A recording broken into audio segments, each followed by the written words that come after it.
आज 11वीं सदी के राष्ट्र नायक, परम देशभक्त, राजभर समाज के कुल के गौरव महाराजा सुहेलदेव जी के 1016वीं जयंती के अवसर पर हम लोगों के बीच में मंच पर बैठे हुए हमारे वरिष्ठ साथीगण, आज के चीफ गेस्ट आदरणीय जज साहब अनिल राय राजभर जी, हमारे बहुत ही सहयोगी, हमको हर समय हर तरह का सहयोग प्रदान करने वाले हमारे छोटे भाई ओम प्रकाश राजभर जी, हमारे अग्रज विद्वान साथी, हमको समय समय पे दिशा निर्देश देने वाले आदरणीय एम.बी. राजभर जी, इस राष्ट्रीय राजभर सेवा संघ के हमारे समस्त संस्थापकगण आदरणीय एम.बी. रामभुज राजभर जी,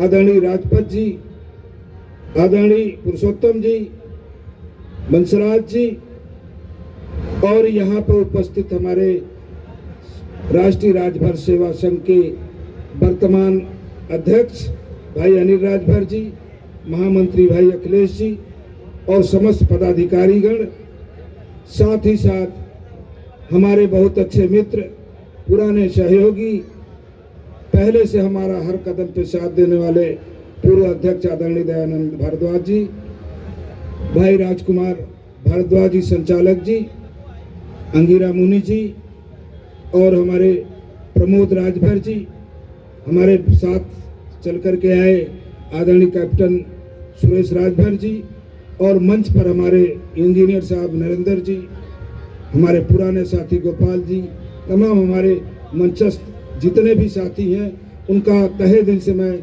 शुक्रिया अदा करते, उनका धन्यवाद करते, उनका अभिनंदन करते हुए 2 मिनट में अपनी बात कहूँगा कि आज जिस महापुरुष की जयंती के लिए आए हैं, सबसे पहले तो मैं आप सभी को महाराजा सुहेलदेव जी की जयंती के अवसर पर बधाई देता हूं, धन्यवाद देता हूं और शुभकामना व्यक्त करता हूं कि जिस तरह से महाराजा सुहेलदेव जी ने आज से 1016 वर्ष पहले जब उनका जन्म हुआ, उसके बाद उन्होंने जो इस देश की एकता के लिए, देश की अखंडता के लिए, देश की संप्रभुता के लिए, देश की संस्कृति और सभ्यता की रक्षा के लिए जिस तरह से संघर्ष किया, किससे संघर्ष किया, उन विदेशी आक्रांताओं से संघर्ष किया।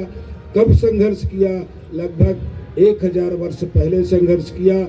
आज उनके संघर्षों की बदौलत हम जो यहाँ पर, मुझे कहने में गुरेज नहीं है कि अगर इतिहास उठा के देखा जाए, सुबह एम.बी. जी हमसे बता रहे थे कि अरबी फारसी एक बहुत पुरानी किताब जिन्होंने राजभर समाज के सुहेलदेव जी के बारे में बताया, तबाक़त-ए नसीरी, जो 1248 में लिखी गई। कब? 1248 में लिखी गई थी।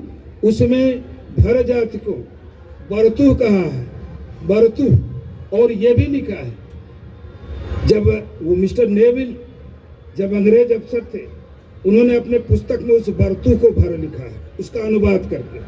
मतलब तब हम लोग इतने शक्तिशाली हमारे शासक थे। और आज दशा क्या है, हमारी दिशा क्या है? हमारे संगठन के लोग, जो राष्ट्रीय राजभर सेवा संघ के लोग हैं, ये लोग संस्था के माध्यम से समाज में जागरूकता पैदा करने का जो काम कर रहे हैं, चाहे हमारे संवैधानिक अधिकारों के प्रति सचेत करने का, चाहे हमारे इतिहास के संरक्षण का, इन तमाम मुद्दों पर संगठन के माध्यम से जो आप लोग यहाँ पे आए हैं, ये संगठन हमारा काम कर रहा है। इसके लिए मैं संगठन के सभी कार्यकर्ताओं को, सभी पदाधिकारियों को बधाई दूंगा। सिर्फ एक बात जरूर कहूँगा कि हम आप जो हमारी अतीत की बातें हैं, जो इतिहास के गर्त में दफन है, कहीं न कहीं हमारा आपका नैतिक कर्तव्य होना चाहिए कि जिस समाज में हम पैदा हैं तो हमारी भी नैतिक जिम्मेदारी है। अगर दयानंद भारद्वाज जी, अनिल राजभर जी और राजकुमार जैसे तमाम साथी अगर लिखने पढ़ने का काम कर रहे हैं, ओम प्रकाश जी जैसे सर्विस में रह के मुझे हर जगह कुरेदने का कि ये करना है, अनिल जज जी हम लोगों को समय समय पे जो सुझाव देने का काम करते हैं, तो आप लोग भी कहीं न कहीं अपना नैतिक दायित्व समझ करके आप भी अपने मन से चिंतन करें कि आप वास्तव में आप तो हम अपना पेट पर्दा चला रहे हैं, लेकिन हम आने वाली पीढ़ी को क्या दे के जाएंगे, कौन सा इतिहास बना के जा रहे हैं।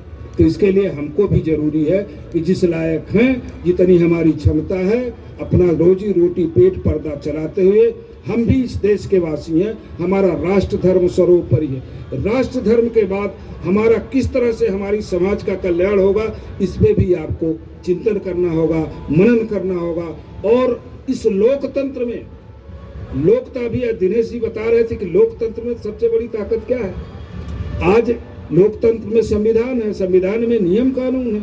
उस नियम कानून के दायरे में ही रह करके आप कुछ ले सकते हैं अथवा दे सकते हैं। तो आपको भी चिंतन करना होगा कि जैसे हमारे प्रबुद्ध वर्ग के लोग जो समाज के प्रति चिंतन कर रहे हैं, तो आप भी जितनी आपकी क्षमता है आप भी करें। इन चंद अपीलों के साथ अनुरोध करूंगा, जहां तक सुहेल देव जी की बात है, जाति का सवाल है, और तो विषय मैं छोड़ करके सिर्फ जाति के सवाल पे आता हूँ।